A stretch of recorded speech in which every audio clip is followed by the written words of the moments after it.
Senator Mitch McConnell, the Republican leader in the Senate, is with us this morning from Louisville. Welcome, Senator.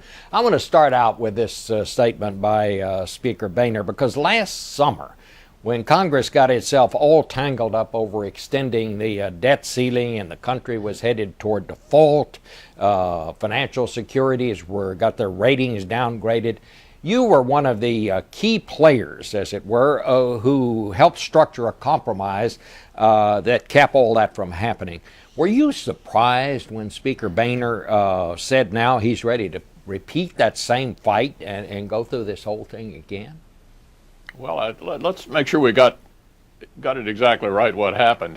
What the Speaker and I both said last year was that if the President's going to ask us to raise the debt ceiling, we shouldn't treat it like a motherhood resolution that passes on a voice vote. We ought to try to engage and try to see if we can do something about deficit and debt. And so we did. And even though the agreement ultimately reached was a lot less than I had hoped for, and I know a lot less than the Speaker had hoped for, we did agree to reduce $2.1 trillion in discretionary spending over 10 years.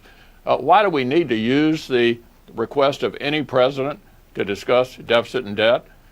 Look, we have a debt now bigger than our economy. That alone makes us look a lot like Greece. We've had the lowest labor participation rate in 30 years. We've had 39 straight months of unemployment above 8%. The country's in a lot of trouble. We have a president who just weekend at Camp David was advocating a position to the left of the European Central Bank, which has been resisting doing an American-type stimulus to solve their problems, and yet the president is arguing that the Europeans should replicate policies that clearly haven't worked here.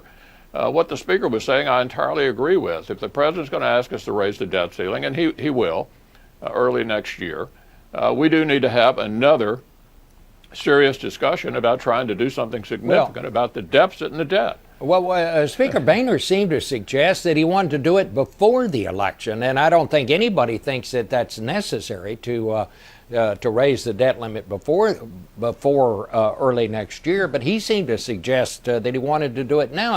And I take your point of what you just said, but let me just read to you. Here is what the Wall Street Journal said last year. In fact, I read this quote to you on Face the Nation the morning before you finally worked out the compromise. The Wall Street Journal said then, "The debt limit hobbit should also realize that at this point, the Washington fracas they are prolonging isn't helping their cause. Republicans are not looking like adults to whom voters can entrust the government." Aren't you just setting yourself up for the same kind of situation again? Let me tell you what isn't adult behavior. You know how the Democrats raised the debt ceiling in the previous Congress? They airdropped it into Obamacare. Nobody got to vote on it. That's how seriously they take the debt ceiling. Our view is a request of any president to raise the debt ceiling is a serious matter because it underscores the way we have been engaged in excessive spending and borrowing, particularly over the last 3.5 years. It is the perfect time, Bob, the perfect time to engage in a discussion about doing something serious about deficit and debt. We could not get this president to do anything serious about entitlement reform, for example, the single biggest threat to future generations. Nothing of consequences. My 3 appointees to the Bowles-Simpson Commission voted for it. One of my appointees to the Joint Select Committee later in the year offered our friends on the other side new revenue. That's not something that we lightly offer. We got nothing in return about the long-term debt problem facing this country, and we all know that it's on the entitlement side.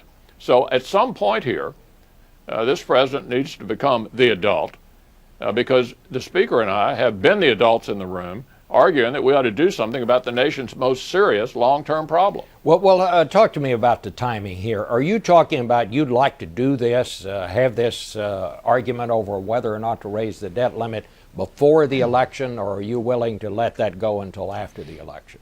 Well, the timing will be determined by the president. They determine when to request of us that we raise the debt ceiling. We assume that will happen at the end of the year or early next year.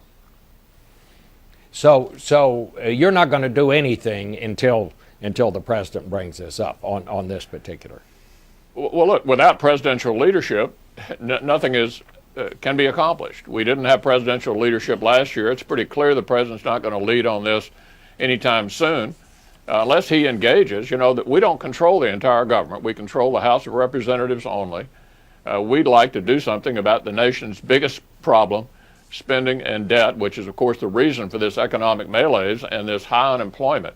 And whenever the president's willing to engage, we're ready to go. Okay. Let me ask you then, let's talk about something else, whatever the case on all of that. The cuts that you, the Republicans, the Democrats, and the White House agreed on last year will go into effect at the end of this year. It's $1.2 trillion across the board cuts to spending. Are those cuts going to stand, or is Congress going to change that situation? What happens? I don't think we ought to cut a penny less than we're pledged to cut.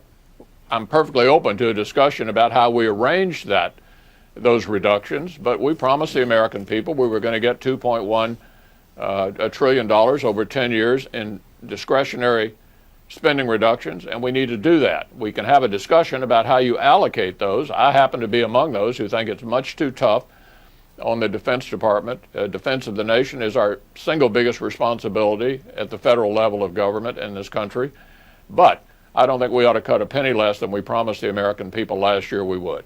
So, I mean, because Speaker Boehner and House Republicans, as you know, just passed a defense bill that actually raises defense spending. So on the one hand, he's talking about, we got to cut spending, but on the other hand, they vote to raise defense spending. So you would go along with that in some fashion. In other words, you don't mind rearranging the cuts, but you're going to make sure that in the end, the cuts that you voted for stay as they are. Is that right? Yeah, that's correct. What the House did was to reconfigure the spending reductions so that it was less impactful on the nation's defense, which is, of course, the most important responsibility of the federal government. All right. Well, Mr. Leader, we want to thank you for being with us this morning and for answering questions. That's why we ask you here, and you're pretty good about answering them.